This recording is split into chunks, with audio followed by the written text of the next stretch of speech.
Hello, this is Christine Linke, Webcast Manager at PRMIA, and I am pleased to welcome you to this PRMIA webinar. Today, Nobel laureate Robert Engle will present Global Systemic Risk Rankings, a Wake-Up Call. Robert Engle is the Michael Armelino Professor of Finance at NYU Stern School of Business, and in 2003, Mr. Engle received the Nobel Prize for Economics. And so with that, Rob, I will turn the presentation over to you. Well, thank you, Chris. It's great to be here, and it's nice to meet all of you online. I haven't given a lecture like this where I can't see what you're doing, so I'm going to be counting on your questions to answer and follow up what sorts of things interest you the most. So we want to talk about the global systemic risk. That is, what is the situation in the global economy today, and how risky do we really think the banks are in Europe and America and Asia? Are we headed for another financial crisis, or is there something we can do to turn it away? So this is a topic that I've been interested in for a long time. You can see this is the head slide, and it's a topic that we cover and discuss in the NYU Stern Master of Science in Risk Management program. This talk is part of the NYU Stern Risk Management program, and this is a program that I teach in part-time. So I think you'll find it's quite an interesting program, and I hope you find what we're going to talk about today is interesting. So let me tell you what it is we're going to take a look at. We're going to really try to answer three questions. First of all, what is systemic risk anyway? Secondly, how do we measure it? And thirdly, what do we find when we do that? Which are the most systemically important financial institutions in the world?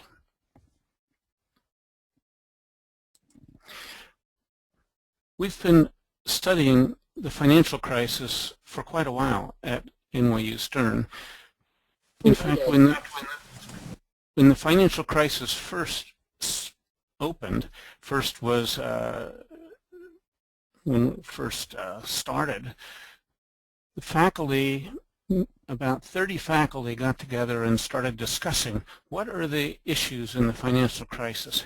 What are the economic issues? What are the finance issues? What do we think should be done? And this produced a book which was written in the spring of 2008 when the crisis was still quite young. It's called Restoring Financial Stability: How to Repair a Failed System. And this book has gotten a lot of nice reviews. It's kind of a thick book, a lot of interesting things in it, but it was so much fun we wrote another one.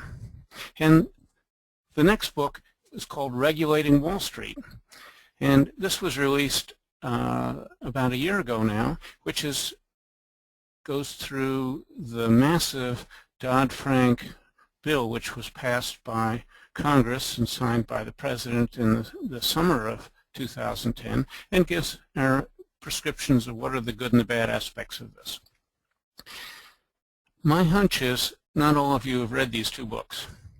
So one of the questions we want to ask is, what are the key findings from these two books that would be helpful for us understanding systemic risk?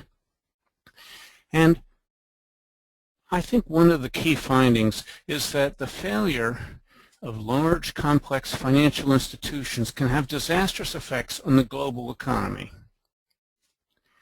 We saw many financial institutions on the verge of bankruptcy or failing during the financial crisis, and we attribute many of the disastrous effects that are still lingering with us today to the failure of some of these institutions. In particular, the government rescued quite a few financial institutions. They rescued basically Citibank and Bank of America, as well as Goldman Sachs and Morgan Stanley, and quite a few others. There are others that they didn't rescue, and the most famous of these is Lehman Brothers. And the question remains actively discussed by people: should we have rescued Lehman? The argument against it is that if firms count on being rescued, they will take on too much risk. The argument in favor of it is that it produced such devastating effects on the global economy. So then there's another choice, which of course is to reduce the risk by regulating these institutions, the institutions that are considered to be too big to fail. So just to get us started today, I thought we should have a little polling question to see what your opinion is on whether or not we should have rescued Lehman Brothers. So the first polling question asks, should we have rescued Lehman Brothers? A is yes, B is no, we should let it fail, and C, we should have toughened regulation prior to the crisis. So I'd like you to take a second and answer that. And Rob, on this answer, we had 18% of the audience select A, 34% selected B, and 48% selected C. Well, that sounds like we've got pretty much all the opinions represented out there, so we can go deeper and see what the economic analysis looks like for this question. That's very interesting. So let me turn to the question of what actually is systemic risk in any case. And I'm going to do this with a picture. So here you see a picture of a chimpanzee who is taking a lot of risk. He's in the top of a very tall tree, and he's reaching out to catch insects to feed himself. So you can see that this involves a lot of risk. He's on small branches, and it's a long way from the ground. So is this a risk that we as a society should worry about? And I think the basic view that most economists and finance practitioners would say is that this is a risk that he has got to manage. The further he reaches out, the more it's going to get to eat, but the bigger risk he's taking, and he has got to learn how much risk he can take. He might fall out of the tree once, but he probably won't fall out of the tree more than once. And it's a classic example of risk-return trade-off. The more risk he takes, the more he can feed himself. So this is an example of what we might call individual risk. And this is the risk that we talk about to our MBA students, and we write about in our papers, and has been the mainstay of financial discussion for now generations. So what's the difference between this kind of risk and systemic risk? Well, let me show you another question. This is another picture. This is a picture which is supposed to represent systemic risk. Well, it looks pretty much the same, doesn't it?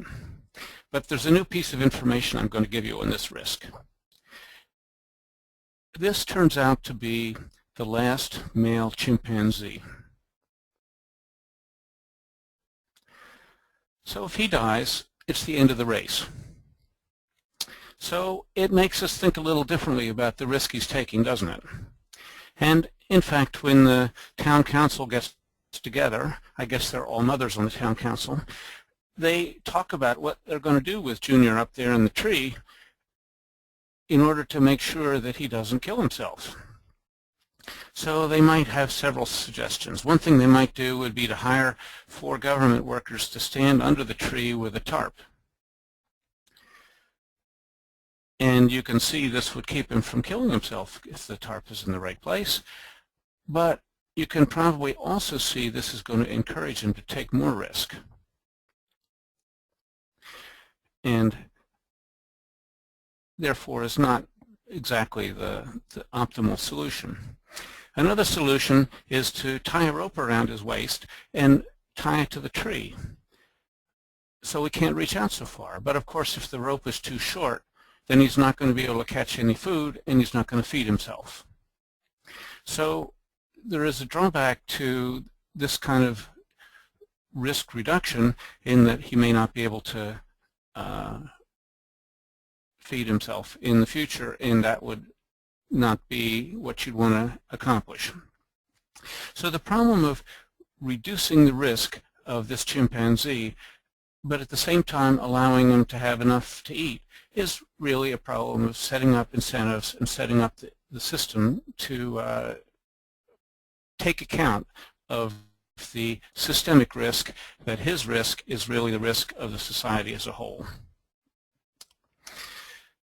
A definition which is more related to the economy and less related to chimpanzees was given by Daniel Tarullo, a governor of the Federal Reserve Board, who said financial institutions are systemically important if the failure of the firm to meet its obligations to creditors and customers.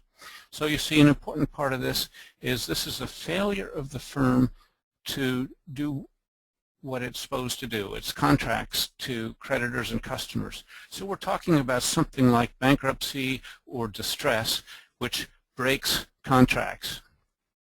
So if this failure has significant adverse consequences for the financial system and the broader economy as a whole, then we say it's systemically important. So this is an economic way of saying the same thing that we saw for this chimpanzee.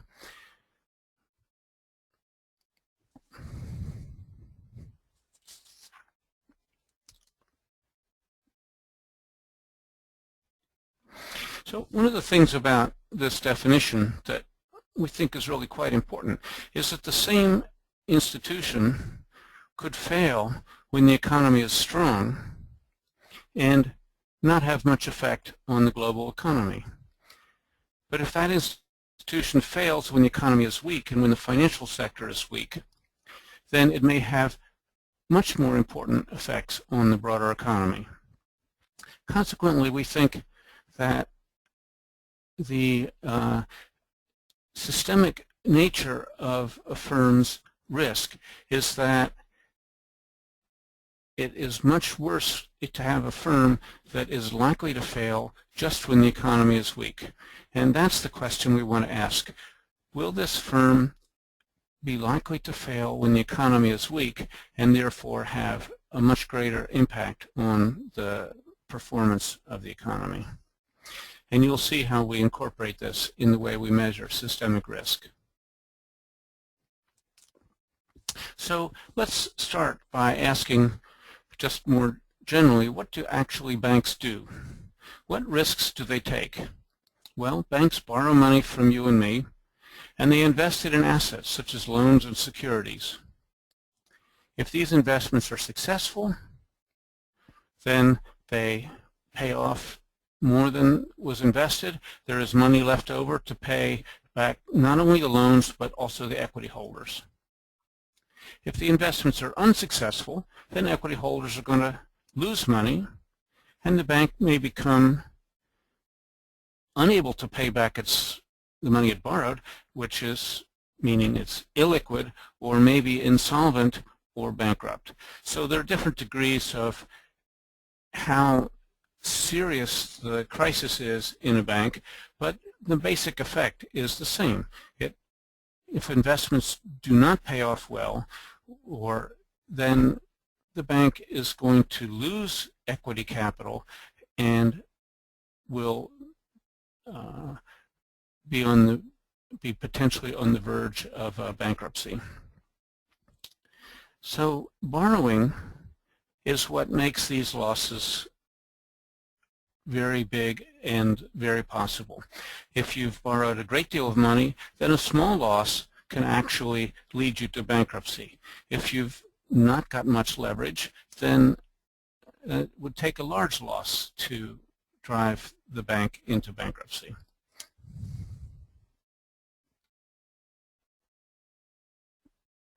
So the important question is, how much leverage does a bank take? Or how much leverage can a bank take? And the point that's, well, it's easy to understand is that banks should have a sensible amount of leverage. If they take too much leverage, they're taking too big a risk. And the question is, how much of a cushion should banks really have? How much leverage can they take without us considering them as being overextended and too risky? Well, stockholders actually have an opinion on this. Stockholders may choose to invest in banks which are more stably run because they don't want to take the risk that the institution has the high probability or possibility of going bankrupt in a downturn. But stockholders only value this risk, and bank presidents and bank boards only value the risk as the risk of money that they will lose. They don't take into account the risks that other people are going to lose money. That is, the risk that taxpayers or the economy itself will bear. And so systemic risk is different from individual risk in the sense that it's concerned with risks to the rest of the economy, not just to the stakeholders in the bank.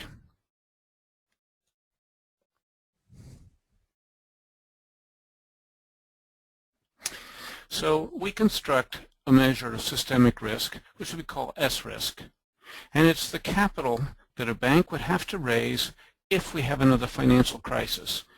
And this is the capital it would need in order to avoid distress. That is, to have a big enough capital so that it could weather this financial storm. It's a little bit like a stress test, where the stress that we're using is a future financial crisis. The firms with the greatest S-risk are the firms that contribute the most to the financial crisis. So if a firm has a big S-risk, this means that when a crisis comes, they will be stressed. They will ask for money either from taxpayers or from the private capital market, but in a crisis, they aren't going to be effective in raising money from the capital markets, so only taxpayers are there, and if taxpayers don't come up with the money, then they will default and have serious effects on the global economy. So this is the dilemma that governments face, whether to rescue or not firms that are on the verge of failing in the middle of a crisis. We also calculate the percentage S risk, which is the percentage of the total systemic risk contributed by each company, and we'll see that as we go. So how do we measure this? Well, we use time series methods to determine how correlated each institution is with the broad market and how risky each institution is. We calculate this first of all for equities, where we see how much the equity holders would lose in a particular company if there is a financial crisis or a small financial crisis. And we call that the marginal expected shortfall, and you'll actually see that number on the tables. And then we extrapolate these numbers to a global crisis like the one we just finished. And finally, we calculate how much capital a firm would need to achieve an 8% capital ratio in a crisis. So this is how much capital a firm would need in order to continue doing business in a normal way when we have a financial crisis. And that's the goal, to protect a firm from being in distress when we have a financial crisis.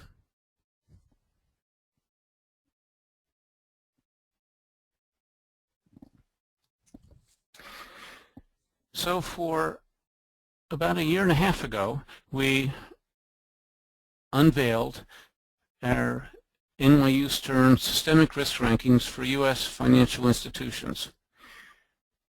we keep this on a web page, which is called the Volatility Laboratory, or VLab, which provides estimates of systemic risk for the financial institutions that are updated every week to allow regulators, practitioners, and academics to see early warnings of system risks. So here are the web addresses for this website. And there are a lot of things on this website, but the systemic risk rankings are what we want to talk about today. And what it shows you is the S risks and the percentage S risks, as well as a lot of the input data that go into measuring these systemic risks. Today what I'm going to show you is very new. It was only revealed 2 weeks ago, which are the NYU Stern Global Systemic Risk Rankings. And what we do is we use the same or a very similar methodology for almost 1,200 financial institutions around the world to calculate S-risk for these financial institutions.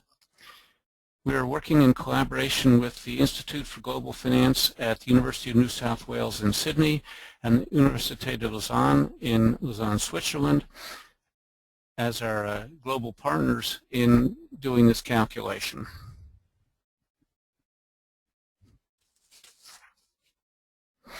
So before I tell you what we find, I'd like to ask you what you expect we're going to find. We're talking so much these days, and we see in the paper every day, about the European financial system and how weak it is, whether the euro is going to be saved, whether the banks are going to be bailed out, or whether they're not going to be bailed out. But there's been very little discussion about which are actually the institutions that are mostly at risk if we are most systemically risky, so that if we have a financial crisis, they will be particularly impacted. So the polling question is, which European bank do you believe is most systemically risky today? A, BNP Paribas, B, the Royal Bank of Scotland, C, Deutsche Bank, D, Barclays, and E, Crédit Agricole. And Rob, on this question, we had 25% of the audience selected A, 17% selected B, 39% selected C, 7% selected D, and 11% selected E. Okay, well that's, again, pretty good. So we're going to have to turn to the answer right now to see what our measures say. And I'm going to show you a page from the website. So here it is. So this is what was on the website yesterday, I guess Saturday, and is today because we do it once a week. And so you can see here are 10 of the global institutions which we consider to be most systemically risky.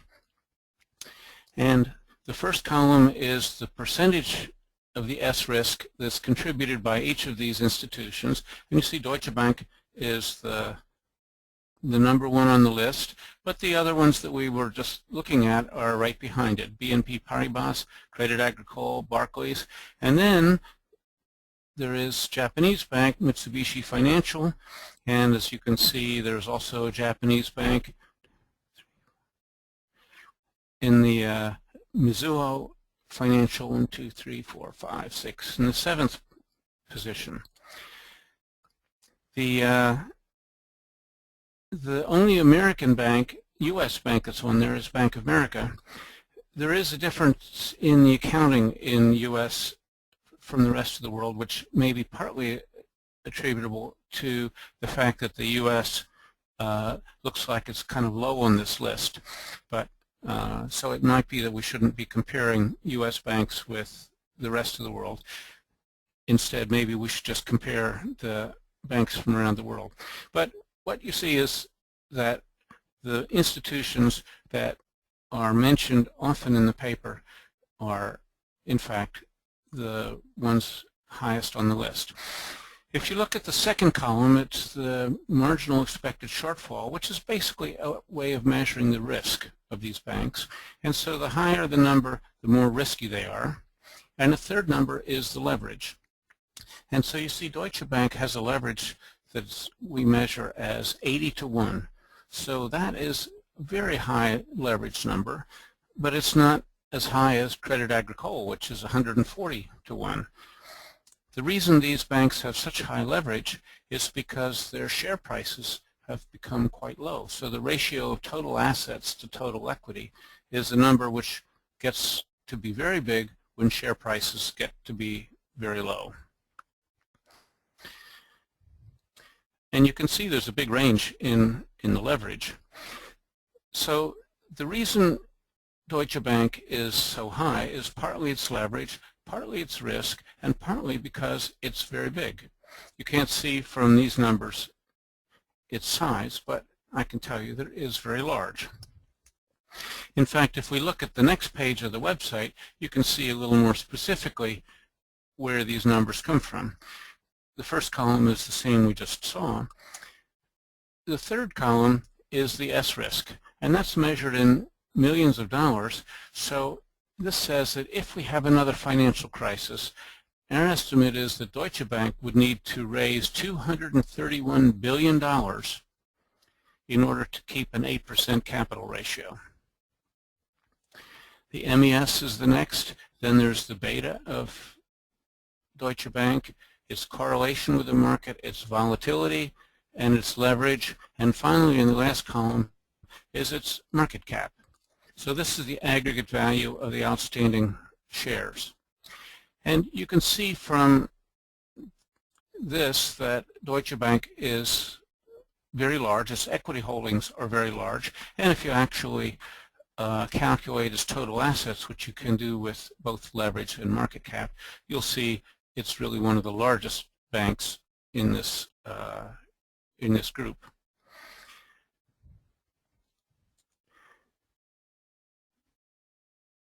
But over time, these rankings change. In fact, they've changed in the 2 weeks since we announced it. Just before we announced it, actually BNP Paribas was #1, and then Deutsche Bank has moved up. Crédit Agricole was, I think, #5, and now it's moved up to #3, so that these rankings change from day to day. What makes them change? Well, changes in the risk, that is the volatilities and correlations of these financial institutions, and changes in the market value of the equity change.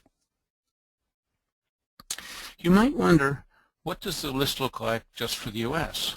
So here's a list from the U.S., and as you might suspect, Bank of America is the top systemically risky financial institution, followed by J.P. Morgan, Citigroup, Morgan Stanley, Goldman, MetLife, Wells Fargo, Prudential, AIG, and Hartford Financial Services. You'll see several insurance companies here, and we actually have insurance companies on the global list as well.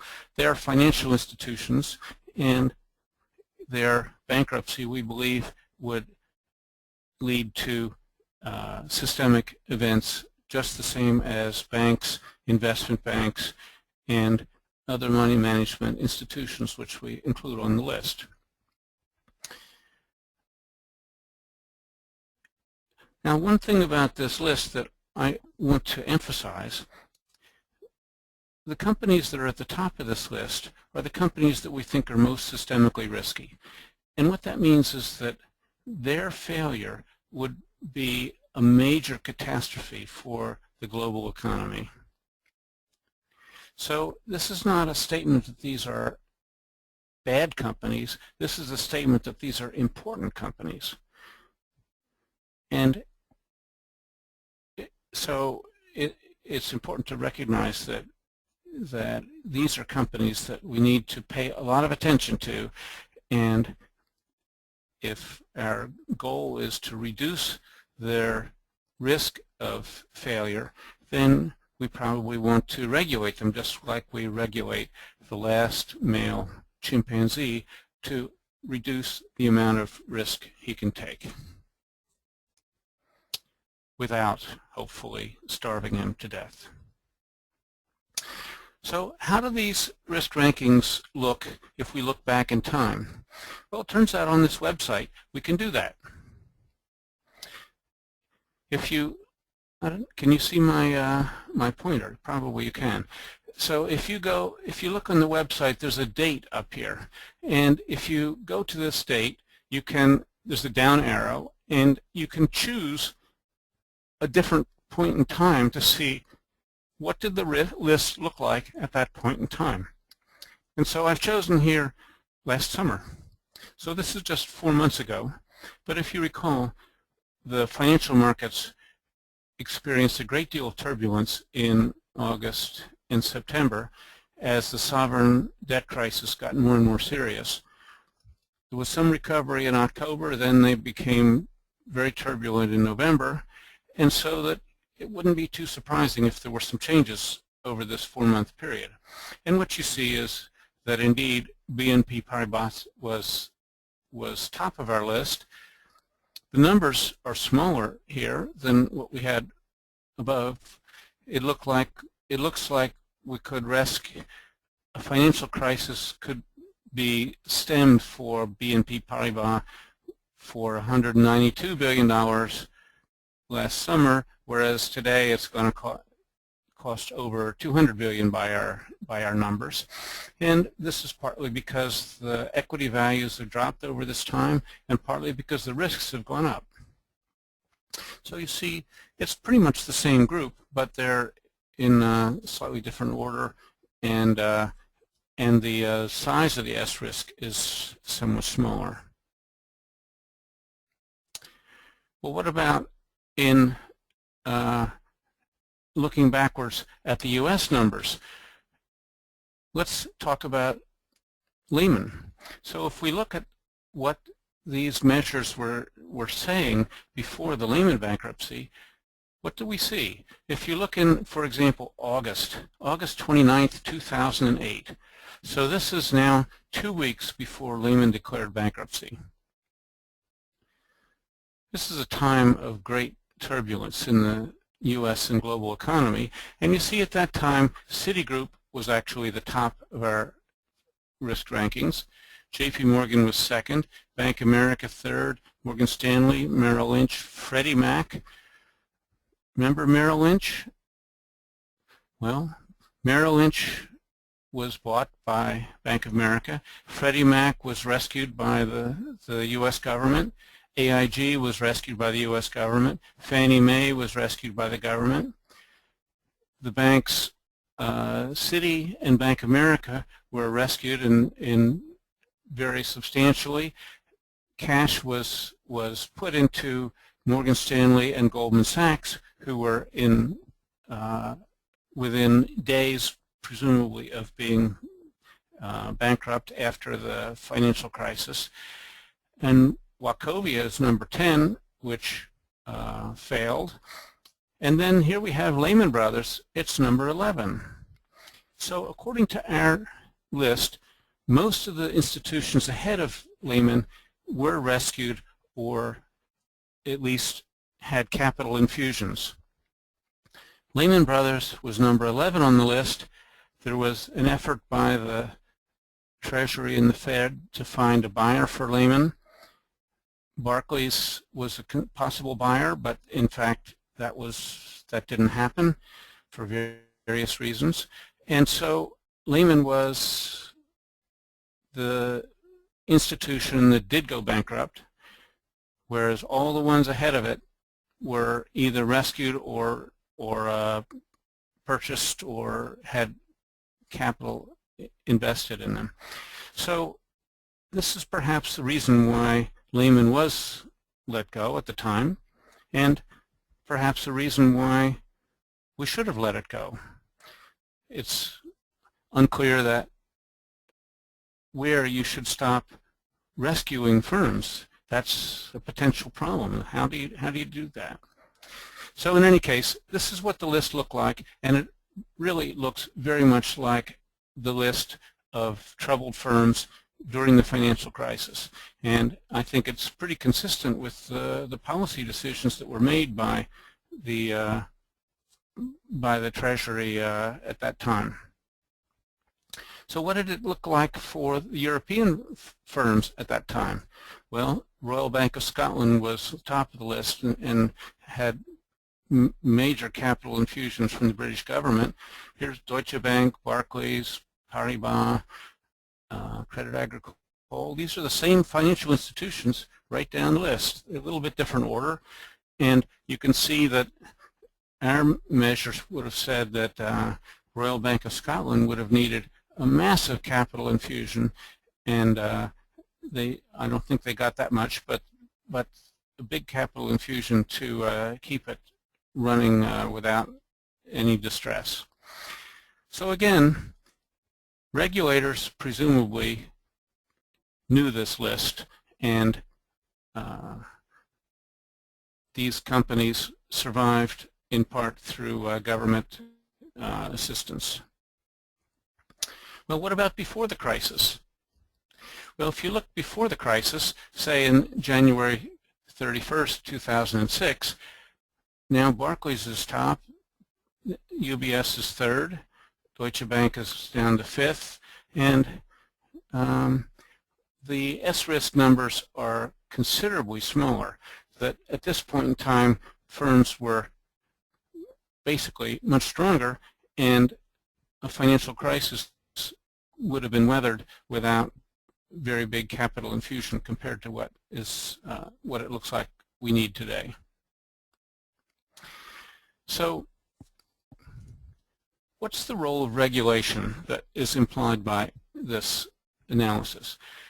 Well, we believe, and I think about half of you said you believe this, that regulators should reduce the risk-taking of systemically important financial institutions before they get into trouble. That's what we would like to have done. For laymen, we would have liked to have been more careful in regulating them, as long as we thought that they were systemically important. Probably this is going to be done in the future by requiring these firms to hold more capital, or in other words, to take less leverage. So if banks are being asked to reduce their leverage or to hold more capital, they have a choice between raising capital by selling shares or by reducing expenditures or dividends. So if capital requirements are raised, banks are likely to cut back on loans and other investments when they are asked to increase capital.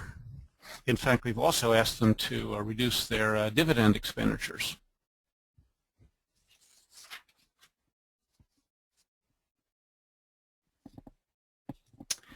So one way we might phrase this question is to ask that regulators might require that firms hold sufficient capital so that their S-risk is really zero.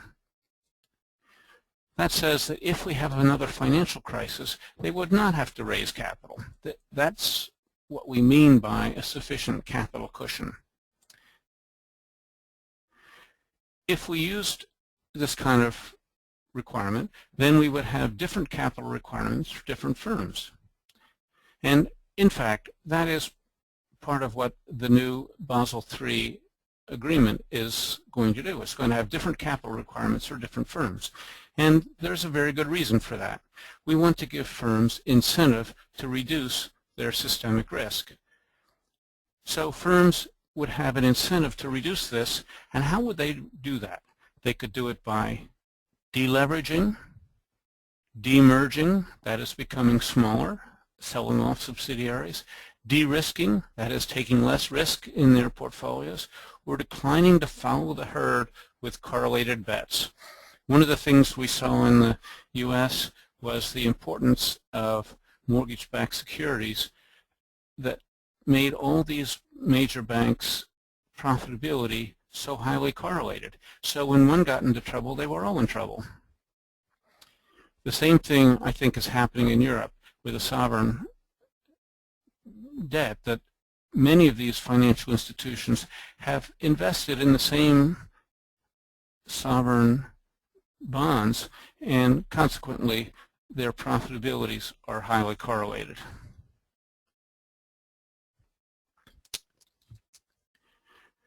But the drawback of this kind of requirement is if you impose it now when firms are weak and struggling, it's going to be almost impossible for them to meet these capital requirements. It's best if you could impose capital requirements in good times, and so that the capital buffer would be increased more easily and more effectively when times are good, and then when times are bad, you might reduce the requirements because new capital is hard to raise, and because serious cuts will lead them to stopping loans to the real economy. So it makes a lot of sense for them to do what we call countercyclical capital requirements.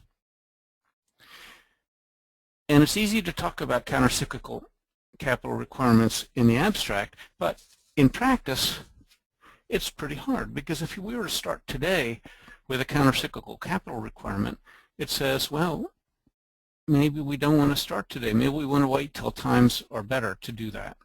And consequently, maybe we have missed the opportunity to de-risk these banks by not doing it when the economy was stronger. When we look at the S-risk of these top 10 non-U.S. companies in the tables that I showed you, if you'd added it up, you would see that the S-risk of these companies today is about the same as it was in the summer of 2008. That means we are in a situation very similar to what we were before the Lehman bankruptcy. The European banking sector is today very fragile. It needs a massive amount of recapitalization to avoid this financial meltdown. Maybe between $1 and $2 trillion are needed. And the numbers that are being talked about by the European politicians, in our view, is much too small. That these institutions are going to need considerably more capital than that.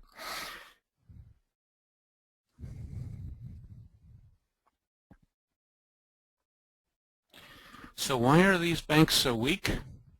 Well, first of all, they were supported during the financial crisis, and they also invested heavily in sovereign debt because it was treated as riskless, both by regulators and by the bankers themselves. But it turned out it wasn't really riskless at all.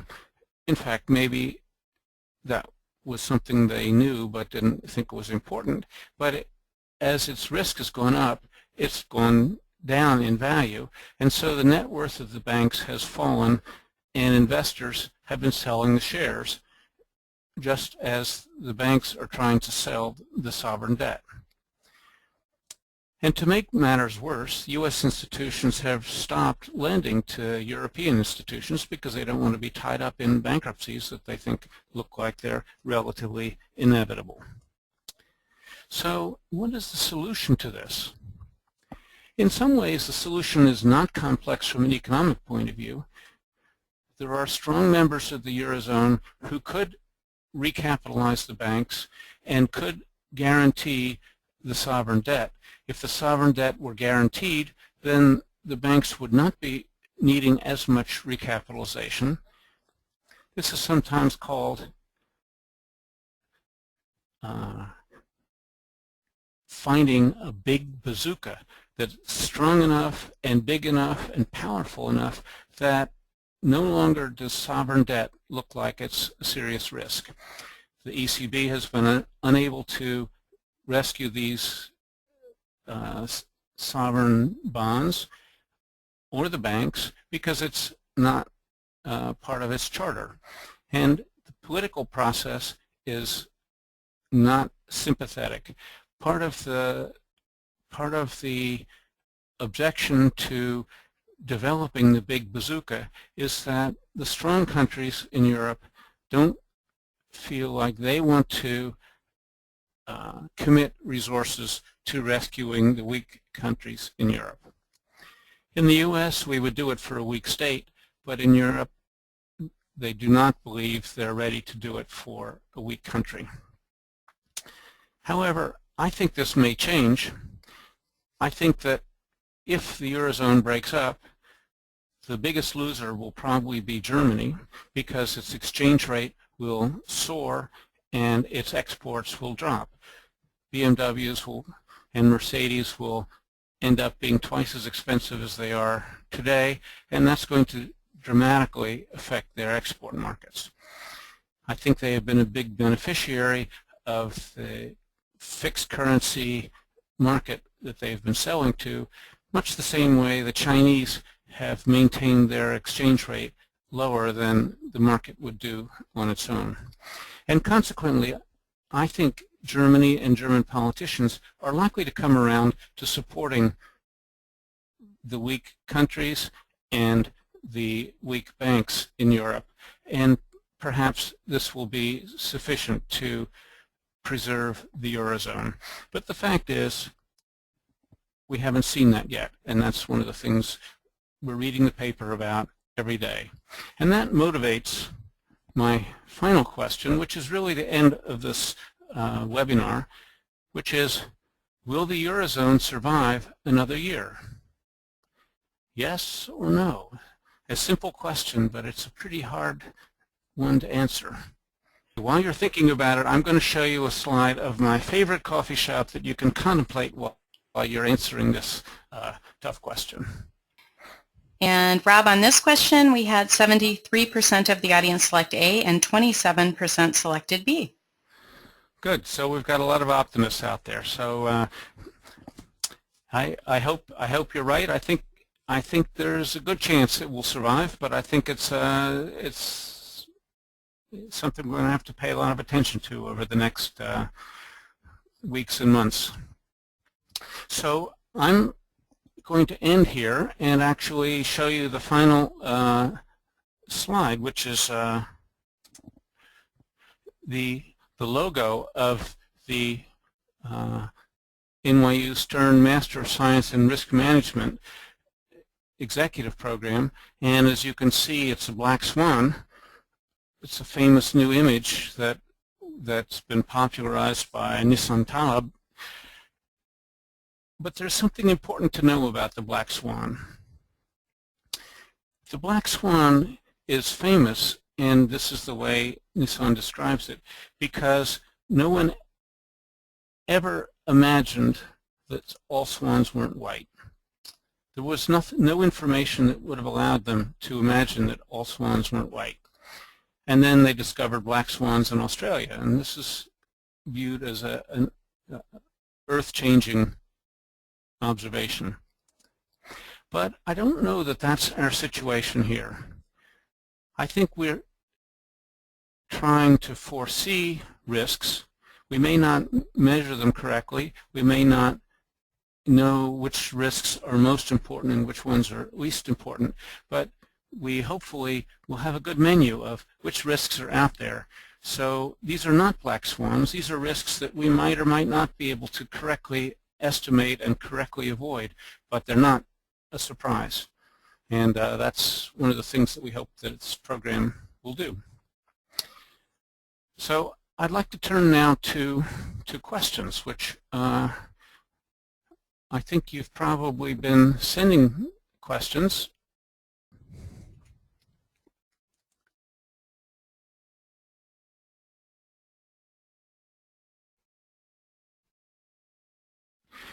Okay, so here's a question on credit default swaps, which I didn't really talk about, but are certainly in the background of all this.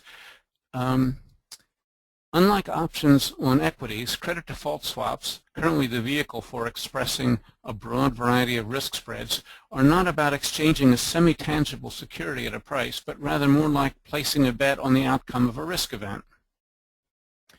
The CDS market is involved in calibrating sovereign risk, but the CDS vehicle is also part of the problem, and in my opinion needs to be overhauled.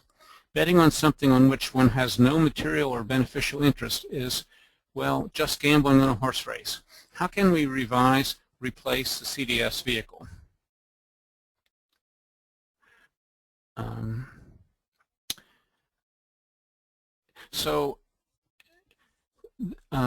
There is a great deal of interest or concern about the CDS market, and there are a variety of reasons to be concerned about it.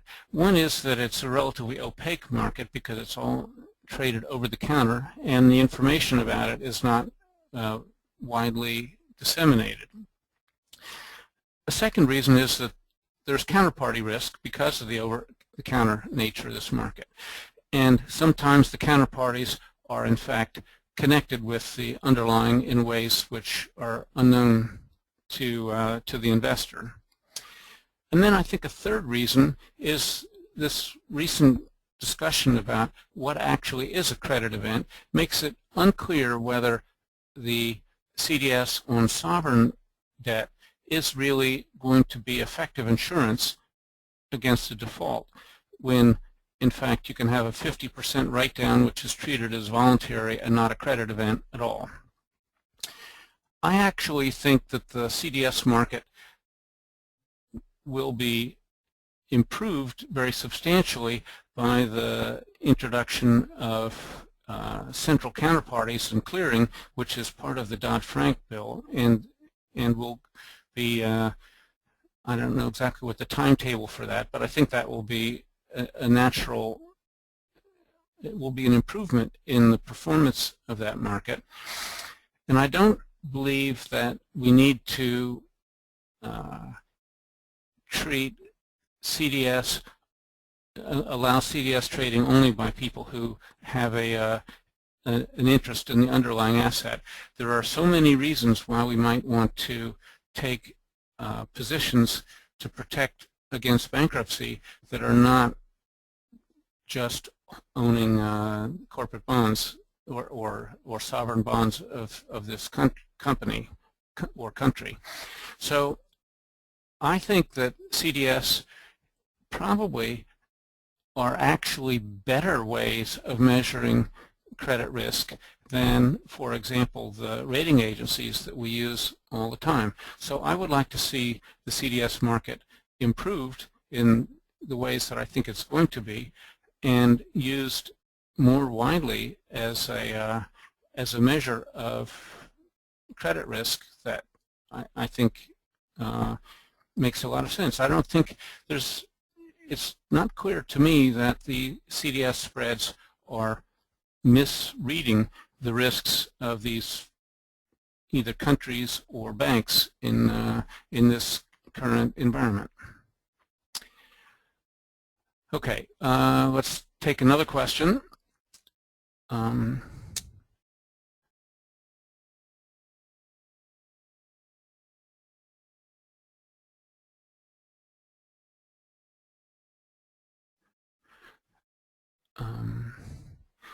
Let's see, I guess, let me look at a couple more here.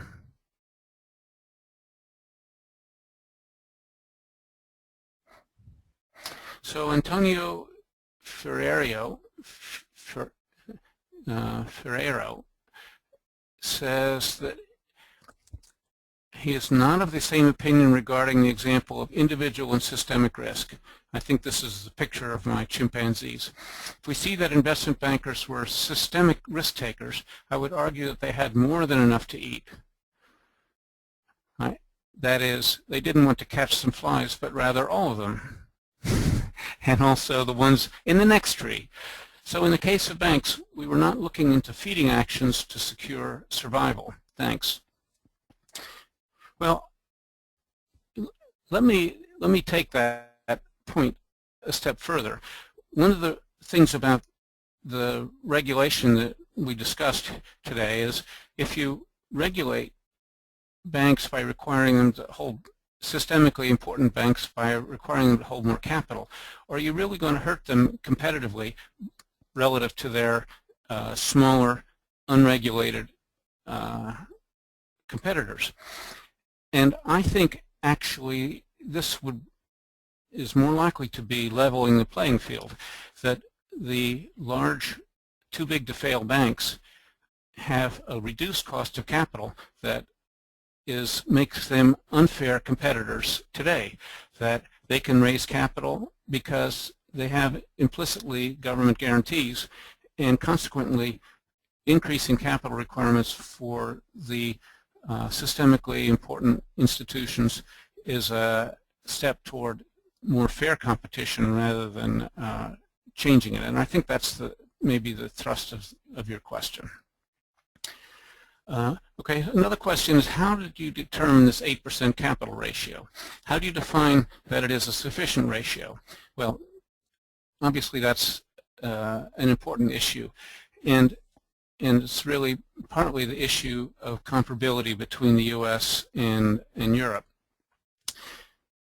When you look at the capital ratios that financial institutions hold over time, especially looking at sort of calm times and times before the financial crisis, this looks sort of reasonably like what they tend to do. If you look at the Basel Committee requirements, 8% is one of the numbers that has been discussed.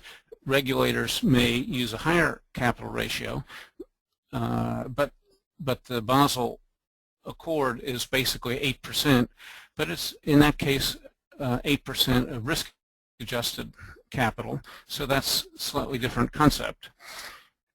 The point really is that 8% might not be the right number, but changing that number doesn't really change the ranking very much. It mostly changes the actual magnitudes, and so I think that it's important in determining how many dollars we're talking about, but it's not important in terms of which are the most systemically risky financial institutions. Here's another question.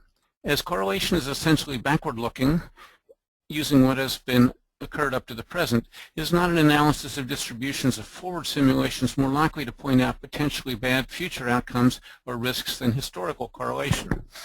So I didn't really talk about the econometrics of this, but the correlations we use are forward-looking correlations. We calculate them using the historical data to figure out how fast they move, how much they change over time, and the correlations that we calculate at each point in time use the most recent information to come up with estimates. And then when we look forward to see what it is that might happen, we at least for the U.S. firms and shortly for the European firms, we will be doing this as a simulation where we simulate the future scenarios, allowing correlations to continue to evolve as they have in the past. So both correlations and volatilities are allowed to be stochastic going forward. And we look at these bad outcome scenarios where there's a financial crisis as being the ones which have the highest volatilities and the highest correlations.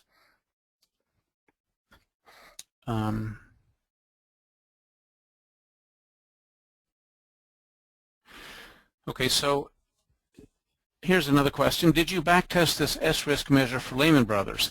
I mean, if this measure could show how much this collapse would affect the system, what was the S-risk for Lehman Brothers? So if you go to the website, you will see, and you have to look before 2008 because Lehman Brothers doesn't appear after 2008. You'll see Lehman Brothers on there. If you click on it, you'll be able to get a plot of the S-risk of Lehman Brothers over time, and that will answer your question. And I might do that just while we're talking here so I can tell you what the picture looks like.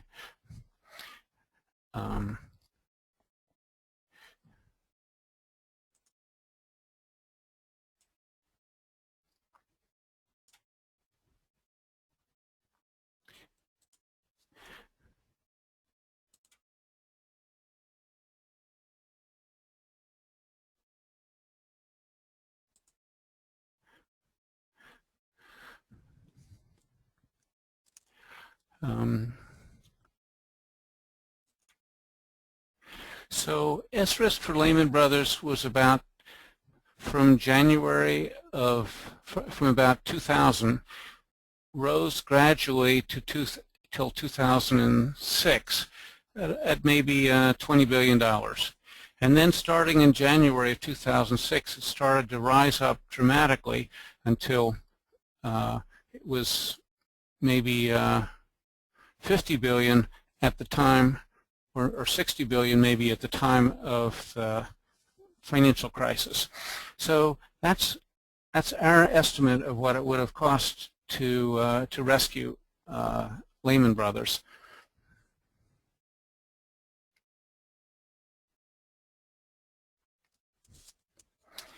Would it make sense to ask this question for countries? Well, I don't think there's a way of asking how much should you pay to bail out a country, because there's no natural capital ratio that makes sense. It's really the long-run economic viability that matters. But you could ask a similar kind of questions, I think. You can ask what would the Greek default really cost to the global economy? It's it'd be a harder calculation to do, and it would be maybe harder to identify.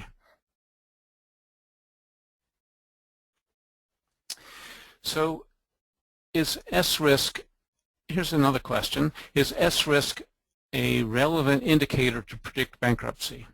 It's not designed to predict bankruptcy. What it's designed to predict is how serious would a bankruptcy be and how much capital would they need to avoid bankruptcy. So if you need a lot of capital to avoid bankruptcy, it means it is more likely to happen, but it's not a measure of the probability. Will you be working on factoring in interconnectedness criteria such as exchanges, CCPs, SEFs, depositories, clearing entries, payment and settlement networks?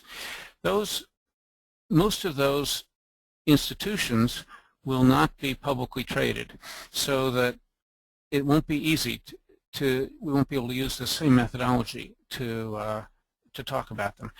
Financial institutions that are we're assuming that the investing public values these institutions, whereas all the privately held or subsidiaries and so forth that you're mentioning would not have.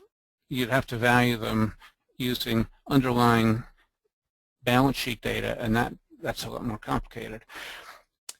The interconnectedness is an important part of the criterion, but we sort of summarize that by the correlations between each firm and the economy as a whole. So if this firm is highly interconnected, you would imagine that its stock return would be highly correlated with the broad market.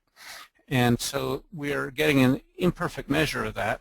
On the other hand, I think that what we're measuring is actually probably even more important than the interconnectedness. We're measuring the fact that if firms co-move, they might co-move just because they've taken the same bet, or they might co-move because they're interconnected.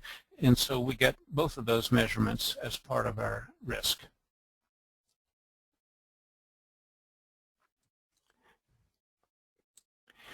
Okay, so once we know the S-risk of a bank, can we balance it with some sort of quantification of control measures? How will a bank know that it has got enough controls to mitigate the S-risk index that it is attributed?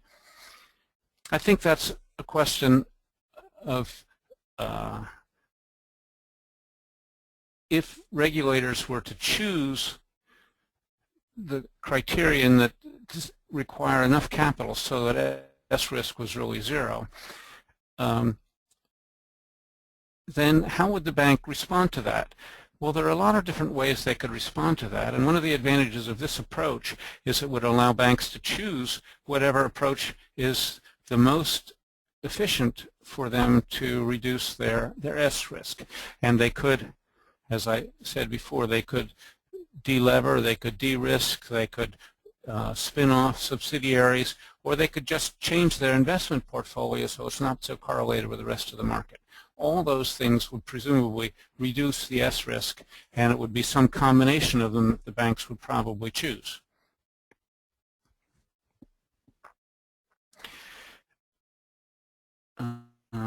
You know, there are a lot of questions here.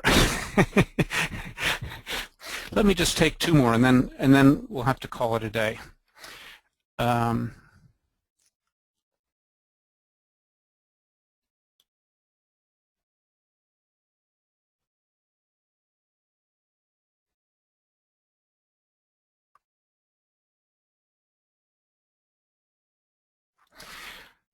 would you factor into your S-risk rankings those financial institutions that are still wards of the state? RBS, Bank of America, Citi, Fortis, Dexia, et al. Are they less risky because the state won't let them fail, or more risky as the state is the largest equity holder and could decide to sell it off at distressed prices, as in implementing living will scenarios? So I think that's exactly the way we think about it. Because these institutions are already wards of the state, probably they won't fail. But the risk measures we're calculating are how much capital would they need if they were not supported by the state anymore. Now, just because they are going to be supported by the state, I think doesn't make them systemically less risky. It means that they're less likely to go bankrupt, but they're very systemically risky. And those institutions, I believe, will demand taxpayer money if the financial markets get worse. But the reason they get the taxpayer money is because they are systemically important, and that's exactly what we're trying to measure.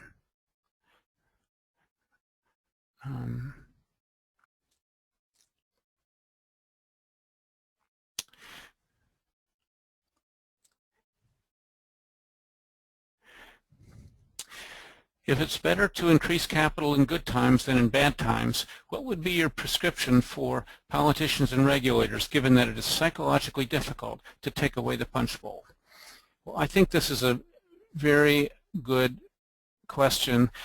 The Spanish have some experience with this because they're the people that actually pioneered this idea of dynamic provisioning. But I think it should be possible to take away punch bowl in good times. The reason is that we have a lot of experience doing this already. Our experience in doing that is called monetary policy. We raise interest rates when the economy is doing well. We lower interest rates when the economy is doing badly. It's called leaning against the wind sometimes, and sometimes it's more concrete and specific than that, but the basic idea is the same. When the financial sector is doing well, we increase the requirements on all institutions, and that doesn't seem unfair. It just takes away a little bit of the punch bowl, and then we give it back to them in tough times. So I think there's more research that's needed to figure out what's the best way to do this, but I think it's actually politically feasible to take away the punch bowl when there are good times. So with that, let me thank you all for your questions, and thanks for being with me today. And take a look at VLab to see what's going on, and you can follow how these risk rankings change over time. Wonderful. We want to thank you, Rob, for that excellent presentation, and thank you all for attending.